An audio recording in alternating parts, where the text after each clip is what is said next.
Soy el maestro José Alberto Álvarez Solís de la Escuela Telesecundaria Símbolos Patrios de la comunidad de Chapultepec, en el municipio de Espinal, Veracruz. Yo llegué a trabajar en esa escuela en diciembre del 2019, unos meses antes de la pandemia por COVID. En ese entonces la institución no contaba con el Internet. Sin embargo, hasta el momento nosotros no contamos con ese servicio. Hemos escuchado que ese servicio ha llegado a la cabecera municipal, que es Espinal, pero el servicio no es adecuado. El servicio de Internet lo pagamos los docentes, llegamos a ese acuerdo de contratar este servicio y pagarlo mes con mes.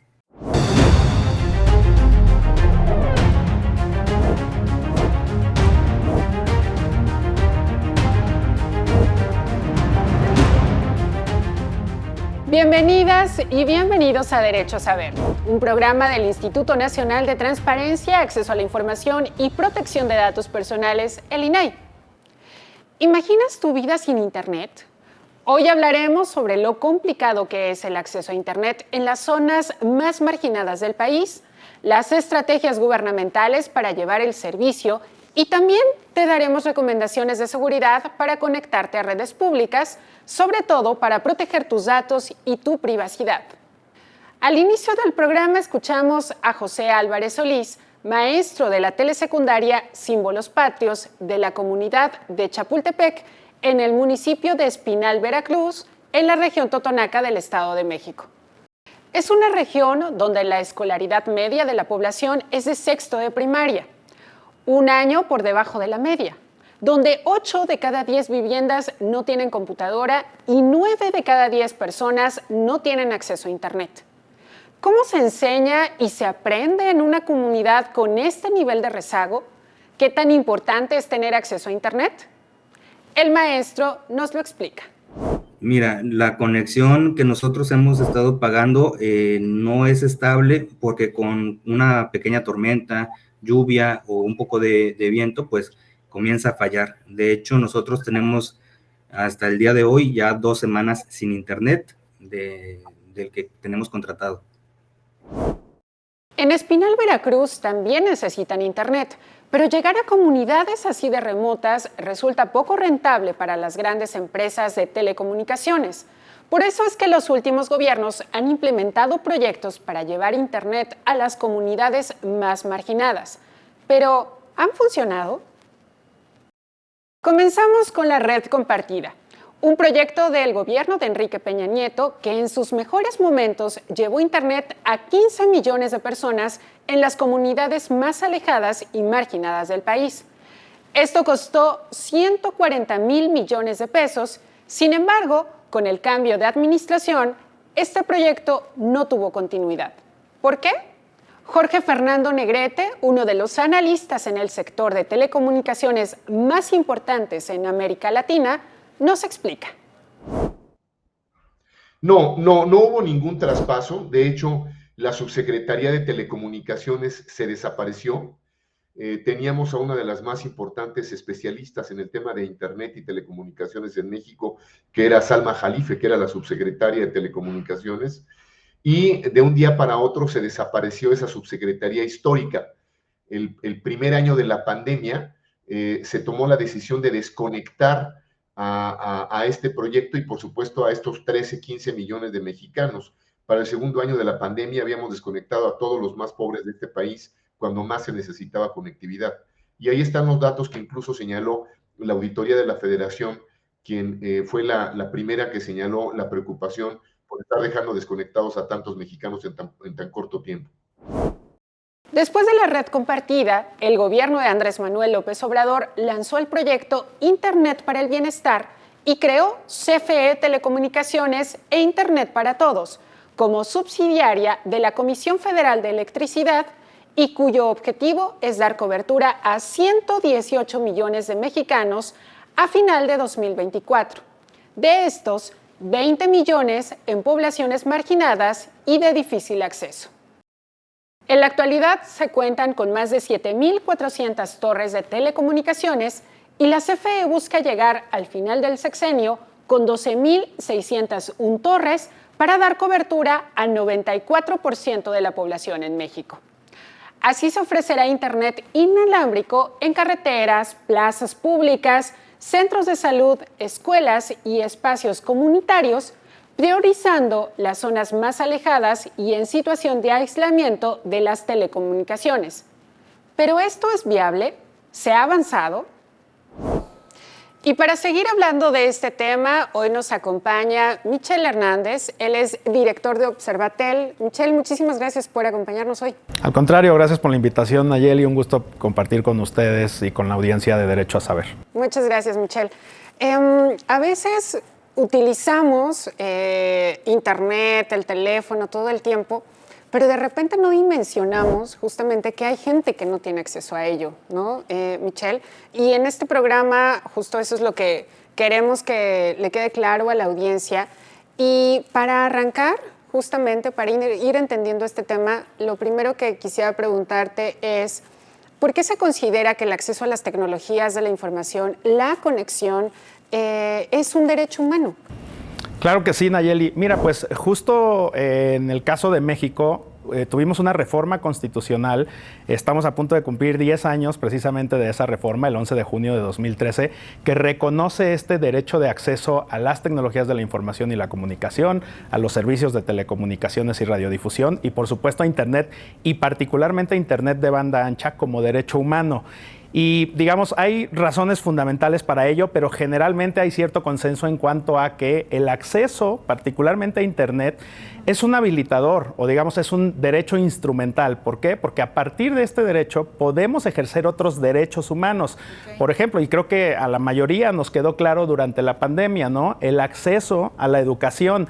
Imposible hubiera sido seguir teniendo este acceso, al menos para la gente que ya está conectada, porque ese es un aspecto que tú mencionabas y que también hay que tener en cuenta, pero hubiera sido imposible tener acceso a educación para una gran parte de la población. El acceso al trabajo, el acceso a la salud, por ejemplo, ¿no? Precisamente a partir de la pandemia, pues se volvió fundamental contar con este tipo de servicios que pudieran prestarse a través del uso de Internet. En resumen, es un derecho instrumental porque facilita el acceso a otros derechos y por supuesto también, y aprovechando que estamos en el INAI, pues el acceso al conocimiento, a la información, a saber. Esa es, digamos, la importancia del derecho de acceso a las tecnologías de la información y comunicación y particularmente del derecho de acceso a Internet. Claro, porque y quien no lo tuviera, pues por eso se queda todavía más rezagado, ¿no? Exacto, ese es uno de los grandes problemas y de los grandes pendientes de este país, porque justo hay una serie de elementos que deben de conjuntarse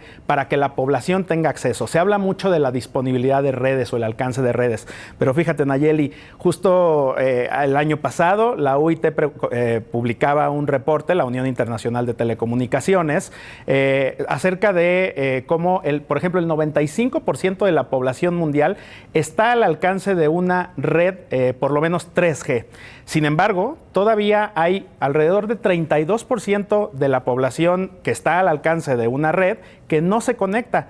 Y eso nos lleva a preguntarnos, pues, en primer lugar, ¿por qué no se están conectando? Y en segundo lugar, también a observar otro tipo de brechas. ¿Quiénes se están conectando? Y ahí entramos a este tema, ¿no? En el caso de México, por ejemplo, estamos alrededor del 75% de la población conectada, alrededor de 88 millones de personas tienen acceso a Internet. Estamos hablando de personas de 6 años o más. Y eso quiere decir que, pues, todavía hay un buen porcentaje, 25% de la población, que todavía no tiene acceso. Eso equivale a alrededor de 28 millones de personas que no se conecta constantemente a Internet. Y ahí entramos, o podríamos entrar a analizar estas brechas de las que hablaba, ¿no? A ver, ¿en qué zonas, en qué estados se están conectando? Y ahí es cuando empezamos a entender la gran problemática que representa. Por ponerte algunos ejemplos, en el caso de México, quizás en la brecha de género no es tan amplia, pero sí hay un 76% de hombres que se conectan versus un 74% de mujeres. Decía yo, quizás no es tan amplia, pero ahí hay una pequeña brecha que hay que cerrar. En el caso de población rural versus urbana, ahí sí la brecha se amplía muchísimo. En las ciudades, más del 80% de la población se está conectando y en las zonas rurales, únicamente alrededor del 50, un poco más del 50% de la población se está conectando. Y obviamente ahí también entramos a ver pues qué estados están conectados y qué no. Digamos, lo obvio es grandes ciudades o estados, digamos, con cierto desarrollo, Ciudad de México, Nuevo León, Sonora, están por niveles superiores al 70% de población conectada, mientras que tenemos estados como Oaxaca y Chiapas, cuyos niveles son realmente bajos. Oaxaca estamos hablando de 55% de población conectada, Chiapas niveles menores al 50%. Entonces, esta es una problemática que merece atención por parte del Estado y que merece también la colaboración de distintos actores. Y justamente a eso iba mi siguiente pregunta. Observatel interpuso un amparo, ¿no?, en 2021 justamente para demandar al Estado la publicación de la política de inclusión digital, porque esto, por supuesto, que es una tarea de Estado, ni siquiera solo de gobierno, sino de Estado, ¿no? ¿Qué pasó con este amparo y por qué lo interpusieron, Michelle? Así es, Nayeli. Pues mira, desde nuestra perspectiva, el derecho de acceso a Internet, el derecho de acceso a las tecnologías de la información y la comunicación, genera al menos dos obligaciones para el Estado. Primero, la obligación de facilitar el acceso a estas tecnologías, digamos, de establecer un entorno habilitador para superar la exclusión digital de la que hoy somos objeto, o bueno, hay mucha gente que es objeto de la exclusión digital, y por otra parte, abstenerse de realizar acciones que sean contrarias a el acceso a las tecnologías. Y para ello, como una herramienta fundamental, y esto es reconocido también a nivel internacional, y es una práctica y una de las mejores prácticas a nivel internacional, se requieren políticas públicas coherentes, integradoras, que consideren a todos los elementos del Estado, por supuesto autoridades, pero también sociedad civil, academia, industria, deben de trabajar de manera coordinada. Y no es casualidad por eso que en el caso de México, a partir de esta reforma que te comentaba de 2013, se ordena precisamente la publicación de una política de inclusión digital universal, que desde nuestra perspectiva no ha sido emitida por parte de la actual administración. Esta política, la Constitución, se la encarga al Ejecutivo Federal. Y desafortunadamente al día de hoy no podemos identificar que todos los elementos que están mencionados ahí se cumplan. Es por eso que promovemos este amparo, como bien dices, desde 2021, para que el Ejecutivo, digamos, expida esta política de inclusión digital universal, que no es otra cosa que una política pública articuladora. Bueno, el amparo señala a distintas autoridades responsables del Ejecutivo y también algunas otras autoridades de coordinación.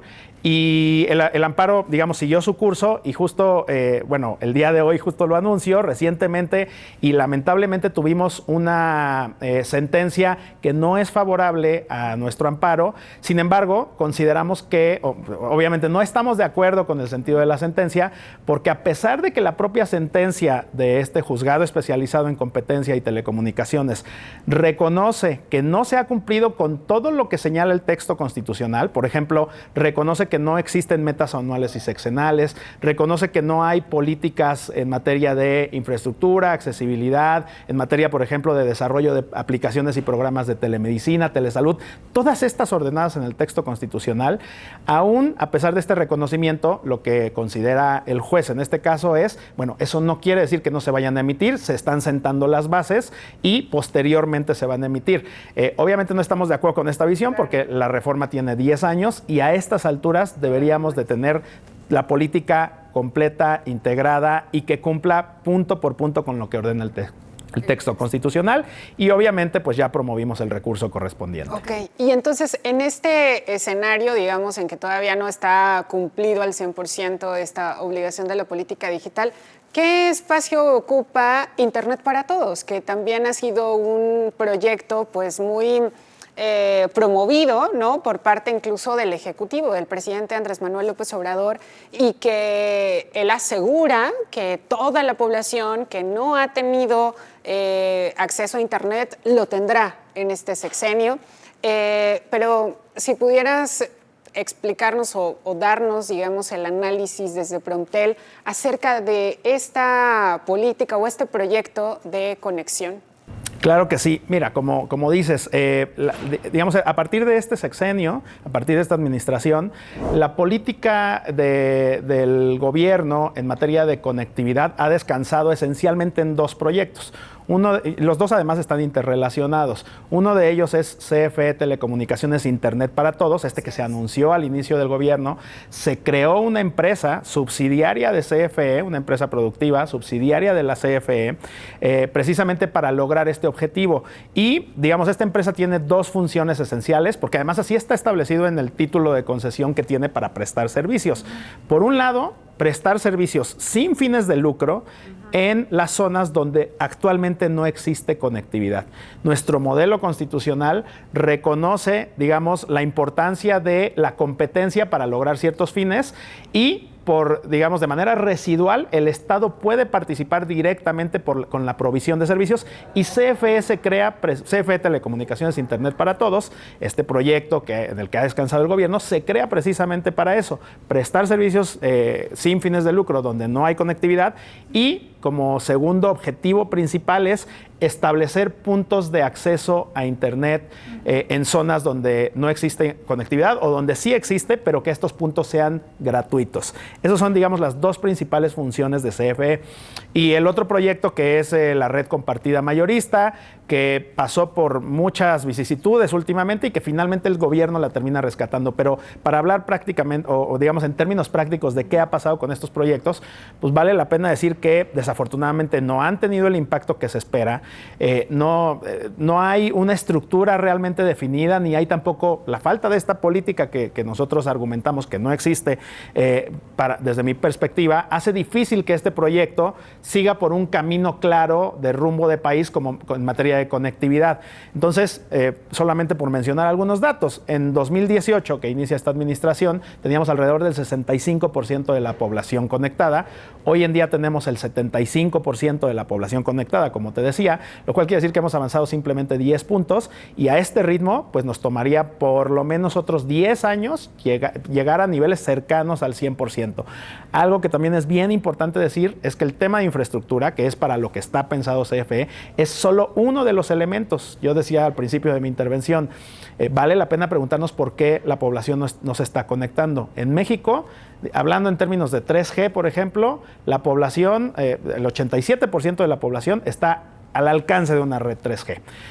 Sin embargo, ya te decía yo, el 75% de la población únicamente está conectada y ahí hay que pensar en asequibilidad, en acceso a dispositivos terminales móviles. No basta con tener las redes, con desplegar antenas, con tener la infraestructura. La gente debe de tener la posibilidad de comprar planes y paquetes de servicios y muy importante también, la población debe de entender la importancia de conectarse y hay una buena parte de la población que todavía no tiene esa posibilidad de entender por qué o para qué me sirve a mí tener internet, ¿no? Entonces, eso es, digamos, de los elementos que podríamos conjuntar a propósito de este proyecto que ha lanzado el Ejecutivo en esta administración. Ok. Michelle, también hace un momento en el programa escuchábamos a Jorge Fernando Negrete, que nos decía que en la pandemia el gobierno simplemente decidió desconectar entre 10 y 15 millones de personas, ¿no?, que ya tenían acceso a Internet. Pero esta decisión, ¿a qué se debe? Digo, sé que no fue tuya, pero ¿cuál es el análisis de algo como eso y que finalmente pues también disminuye el número de personas que en este momento están teniendo acceso, ¿no? Sí, mira, a mí me parece que este tipo de decisiones que por supuesto afectan en términos de conectividad, tienen que ver con una ruptura en relación con lo que se tenía, ¿no? Sin necesariamente que la administración se siente a analizar pues qué ha servido, qué ha funcionado, qué se puede mantener y evitar este tipo de decisiones que, por supuesto, yo te decía, ¿no?, dos obligaciones fundamentales del Estado que surgen a partir de este derecho.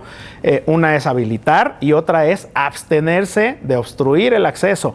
Por supuesto que este tipo de decisiones que, digamos, pensando en una ruptura con lo que existía en el pasado y ahora que esta administración establezca sus propios medios y sus propios mecanismos, Esa decisión puede ser muy válida, sin embargo tiene que ser una decisión planeada que por supuesto en ningún momento debería de dejar desconectada a una sola persona. Si se quiere sustituir el programa está bien, si se quiere sustituir el medio o la empresa que da acceso, lo que sea, pero todo esto tiene que ser con una planeación, tiene que ser de manera estratégica y tiene que ponerse siempre por encima la conectividad de las personas y hablar de millones de personas que tenían acceso y posteriormente no lo tienen porque se eliminó un programa, que estoy pensando ahora que seguramente es, o se refería Jorge Fernando a México Conectado, pues eliminar este tipo de programas sin pararse a considerar las consecuencias en términos de conectividad, es algo que debemos de analizar con lupa y debemos de ver realmente pues a qué obedece, ¿no? Claro, perfecto. Pues Michelle, muchísimas gracias por habernos acompañado y este tema que es sumamente relevante para que todos le sigamos la pista. Al contrario, Nayeli, muchas gracias por la invitación y un gusto estar aquí en el INAI. Muchas gracias. Otra de las estrategias de Internet para el Bienestar es la entrega gratuita de tarjetas SIM CFE Internet compatibles con teléfonos celulares que se pueden activar al adquirir alguno de los planes que van desde el básico de 30 pesos al mes por 1 giga de datos y de telefonía, que es el más grande, de 2,100 pesos por 1 año con 20 gigas al mes. Pero, ¿esto es la solución para las comunidades más remotas? ¿Realmente significa una innovación? En este caso, las tarjetas SIM, digamos que se pueden regalar sin ningún problema, pero eso no garantiza ni la rentabilidad ni la viabilidad del proyecto. Yo creo que el gobierno federal lo que quiere es regalar estas tarjetas con la información de los servicios que el gobierno quiere dar, es decir, todo su programa de apoyo a los viejitos, de subsidios, de ventajas financieras en los bancos del bienestar. La única verdadera y real alternativa es que bajen los precios del espectro. México tiene los precios del espectro radioeléctricos más caros de América Latina y entre los más caros del mundo. Es verdaderamente ridículo. ¿Y qué se debería hacer para realmente conectar a toda la población? En algunas ciudades existen redes públicas en plazas o instituciones. Incluso en la mayoría de establecimientos puedes conectarte a su red cuando eres cliente. Pero ¿te has preguntado qué tan seguro es? Bueno, y como te comentamos al inicio de este programa, te íbamos a dar recomendaciones de seguridad al momento de conectarnos a redes públicas y justamente para eso invitamos a Víctor Hernández, que es especialista en ciberseguridad y que nos va a ayudar justo a entender. Primero, Víctor, primero que nada, bienvenido. Muchas gracias, Nayeli. Ya me quiero adelantar a hacerte las preguntas, pero bueno, ¿cómo creamos esta conciencia un poco de conectarnos a redes públicas? ¿Qué implica hacerlo? ¿Qué implica con nuestros datos? ¿Qué implica con nuestra seguridad? Por ejemplo, cuando vamos en la calle y de repente vemos una red abierta a la que nos podemos conectar a Internet y entonces decidimos entrar y navegar. Ok, pues mira, tiene muchas implicaciones hoy en día, ¿no? Cualquier persona puede montar un acceso a Internet abierto. Hasta yo mismo en una cafetería lo puedo montar y ponerle a lo mejor CDMX para todos. Tú nunca vas a saber que realmente te conectas a mi equipo de cómputo. Tú vas a pensar, tengo acceso a Internet, es lo primero que quiero, y muchos adolescentes lo hacen. Tengo acceso, tengo WhatsApp, puedo jugar, todo lo que quiero hacer en Internet lo puedo hacer. Sin embargo, tu celular ya le abriste un acceso a esta persona, en este caso a mí. Yo puedo ver fotos, yo puedo ver videos, puedo ver mensajes incluso, tus contactos, tus aplicaciones que contienes y en algunos casos hasta el password de redes sociales. Entonces sí tiene muchas implicaciones que después decimos, oye, ¿por qué se me filtraron fotos? Oye, ¿por qué se me filtró información? Porque no tenemos conciencia de nuestra información incluso, ¿no? La urgencia de conectarnos, de tratar de comunicarnos con otras personas, nos hace conectarnos en la primera red que vemos.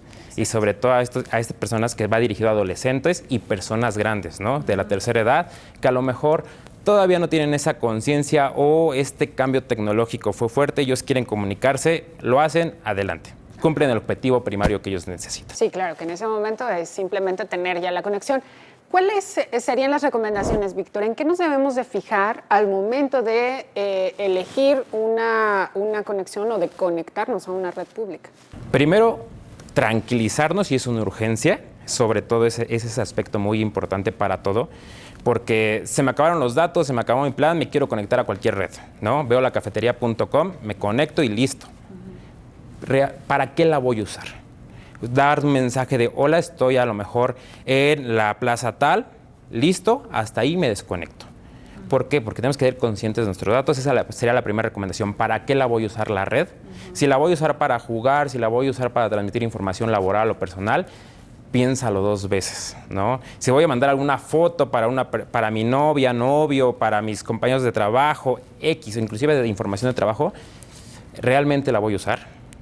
3, hay planes dentro de estas telefonías que existen en el mundo que te puedes dar datos por 2 días, 2 horas, 1 hora, 30 minutos. Adquirirlos. Cuestan a lo mejor 10 pesos por 1 hora, a veces la otra vez vi 50 pesos por todo el día. Lo puedes adquirir en cualquier tienda y listo, te conectas y a los datos seguros de tu telefonía.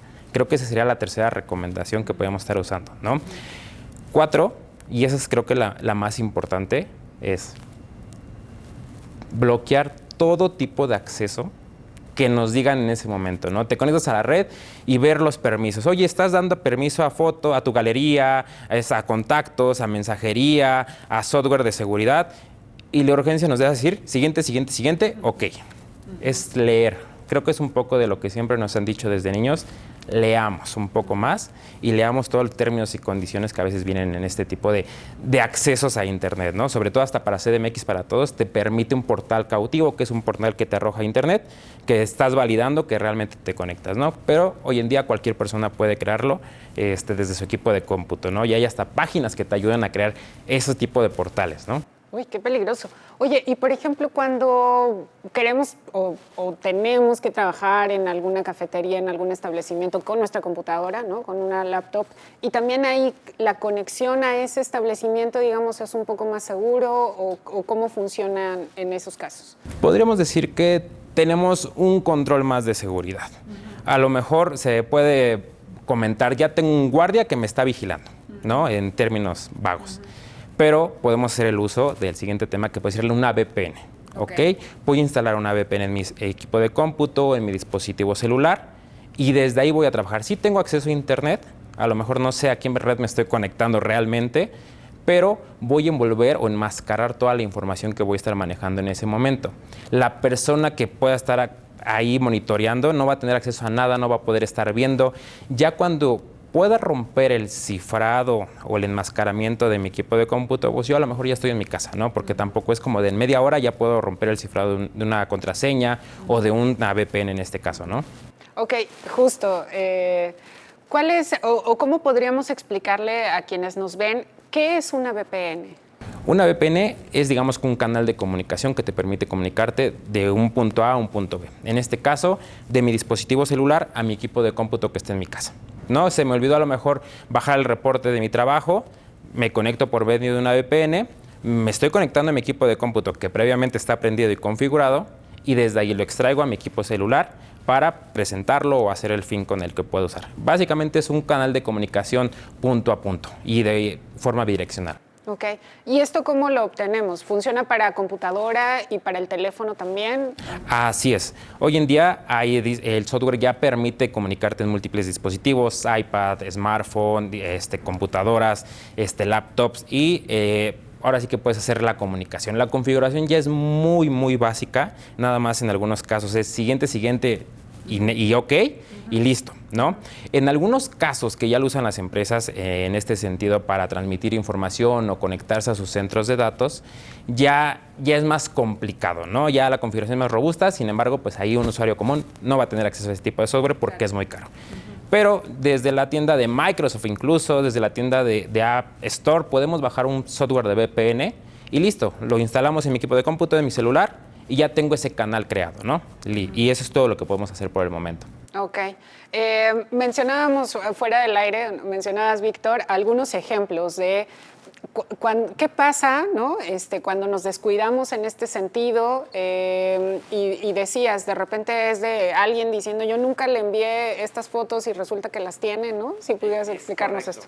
Ahí tendremos que validar la certeza y ahora sí que la integridad del software, ¿no? En las tiendas de App Store o en las tiendas en línea, cualquiera puede subir un software de VPN y decir, es mío, y listo, bájalo, es gratuito, úsalo. Es más, te incitan a usarlo con publicidad. Sin embargo, siempre hay que validar cuando lo descargas que sea de una empresa fidedigna, ¿no? Si te dice que es de Microsoft, que valides que realmente sea de Microsoft en términos y condiciones, hasta en el contrato que a veces mandan este tipo de software. Ese ya digamos que es un check. El segundo check es, ok, ya lo descargué en mi dispositivo, ahora voy a validar que la comunicación realmente esté cifrada, que nada más la puedo ver entre la laptop y mi dispositivo.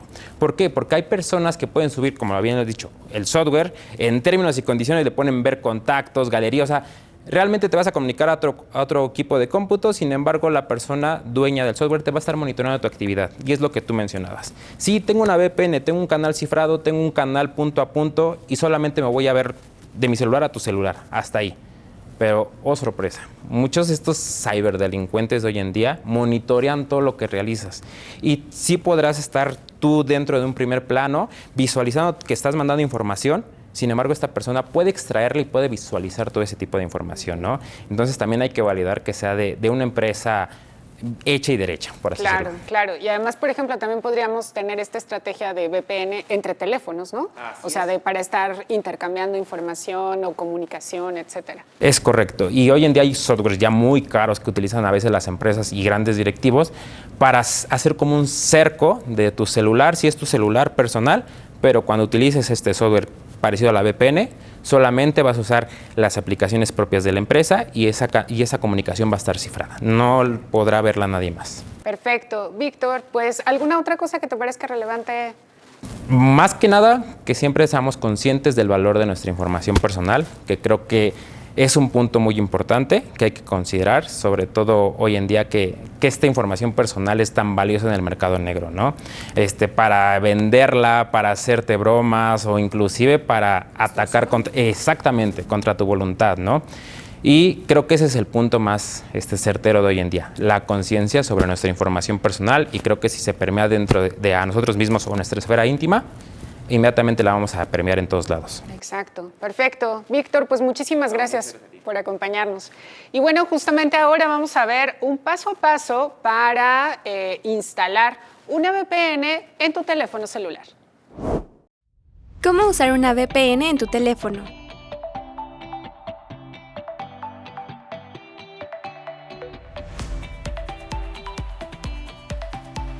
Una VPN es una red privada virtual, un túnel seguro entre su dispositivo e Internet.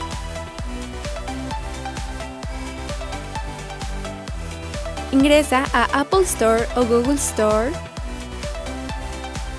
Busca una app de VPN. Selecciona la de tu preferencia. Verifica que la VPN esté autorizada por Apple o Google.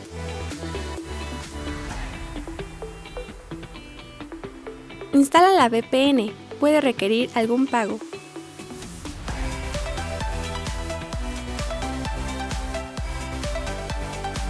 Y revisa a qué información le darás autorización de acceso.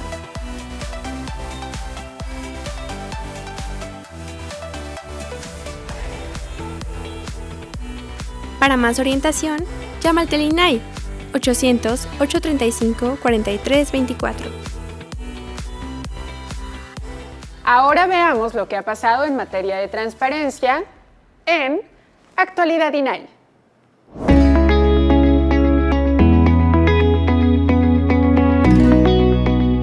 Resumen informativo. El INAI puso en operación el buscador de género de la Plataforma Nacional de Transparencia, que permitirá a las personas identificar de forma sencilla información con perspectiva de género. En la presentación se destacó que el buscador es muestra del compromiso del instituto con la defensa de los derechos de las mujeres y que la plataforma es una herramienta innovadora a nivel nacional e internacional. En conferencia de prensa, integrantes del Sistema Nacional de Transparencia expresaron su respaldo al INAI y pidieron al Senado de la República nombrar a los comisionados pendientes. Asimismo, dieron a conocer que alistan una iniciativa de lineamientos, la cual plantea que cuando alguno de los plenos de los 33 organismos garantes no cuente con el número de integrantes para poder sesionar, se eleve a funciones de comisionada o comisionado al secretario ejecutivo o técnico del instituto según sea el caso. Con ello, se busca subsanar la omisión de los poderes legislativo, federal o estatales en la designación de comisionados. En calidad de integrante, el INAI participó en la segunda sesión ordinaria del Comité Coordinador del Sistema Nacional Anticorrupción. Se aprobó el programa de trabajo anual del Comité Coordinador y se presentaron los informes de la situación de los sistemas estatales anticorrupción, así como de la implementación de la política nacional en la materia. En Oaxaca, el INAI, el Info Ciudad de México y el órgano garante estatal llevaron a cabo las Semanas Universitarias por la Transparencia en la Universidad Autónoma Benito Juárez. Estudiantes de licenciatura y bachillerato coincidieron en la necesidad de crear conciencia sobre la protección de sus datos personales al usar plataformas digitales y redes sociales. Además, recibieron del INAI un taller para hacer solicitudes de información en la Plataforma Nacional de Transparencia. En Zacatecas, el instituto y el órgano garante de la entidad presentaron el buscador de género de la Plataforma Nacional de Transparencia. Ahí se enfatizó que el derecho de acceso a la información no está detenido, pues el INAI continúa con las tareas de promoción entre los sujetos obligados del orden federal y de las diversas entidades del país. Si te perdiste algo de la información que te hemos compartido hoy, recuerda que puedes ver este y todos nuestros programas en el canal de YouTube del INAI. Muchísimas gracias por habernos acompañado en esta emisión y te esperamos la siguiente semana, porque recuerda que tú tienes derecho a saber.